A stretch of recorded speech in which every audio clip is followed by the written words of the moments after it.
So what do you think is the most powerful tool a doctor has? I bet it's not what you're thinking. Forget the fancy MRI machines and all the advanced lab work just for a moment. Today, we're digging into something way more fundamental, something that's all about a personal connection, the patient history.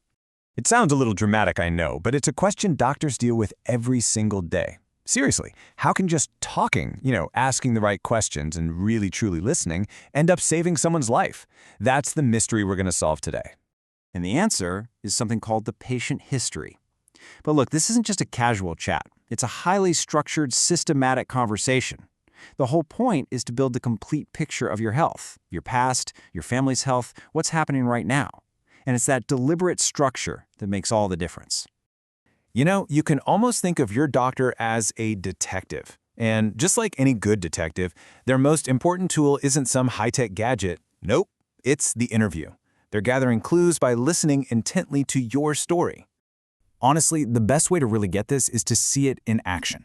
So let's walk through a case study together and watch how a simple conversation can unravel a pretty complex medical puzzle. All right, so let's meet our patient. We're just going to call him John Doe.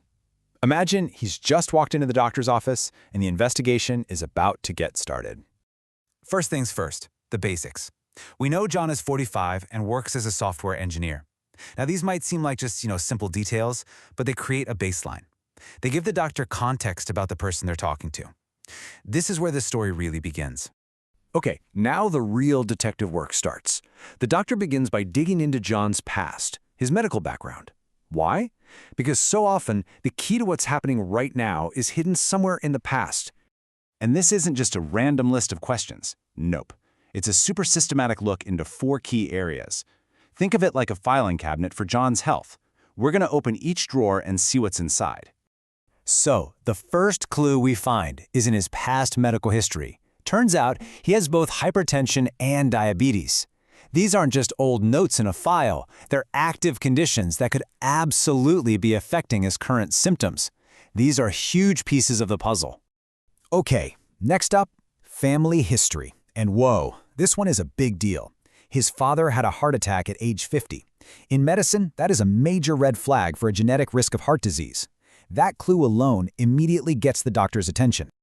All right, the doctor also has to check his current meds and allergies. Knowing he's on metformin and lisinopril is crucial. And that penicillin allergy, you absolutely have to know that to keep him safe from any future treatments.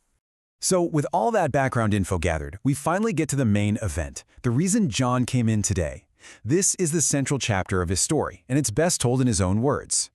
John describes what he's feeling as a pressure-like sensation. The doctor is hanging on every single word here because the specific way a patient describes a symptom is a vital clue. They aren't just hearing it, they're analyzing it. Okay, and this is where you really see the doctor's training kick in. They take that one symptom and break it down. We see it started 2 weeks ago, and it's pretty severe. But here's the kicker, the last 2 things. It gets worse when he exerts himself, and it gets better when he rests. I mean, that is a classic, textbook pattern that just screams heart issue.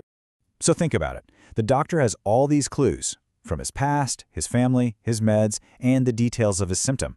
Now it's time to put all those puzzle pieces on the table and see the full picture. And this, right here, is the magic of the patient history. See, on the left, you just have a bunch of random facts, right? Chest pain, dad had a heart attack. But when the doctor organizes them, boom, it turns into this clear, coherent story that points right to a diagnosis. And that right there is the key. It's the structure. That's what turns a simple story into a powerful diagnostic tool. It's the framework that gives all the little details their meaning. In this whole process, it's not just made up on the spot. Doctors use standardized templates, just like this one, to guide the conversation. This kind of blueprint makes sure they cover all the bases, that they don't miss a single crucial detail. Here's another example.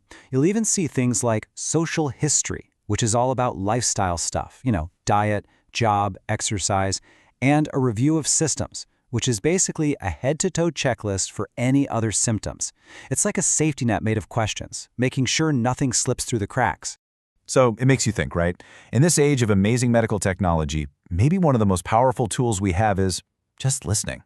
A well-told story put together in the right way can be just as life-saving as any fancy machine. And that's the incredible, enduring power of the patient history.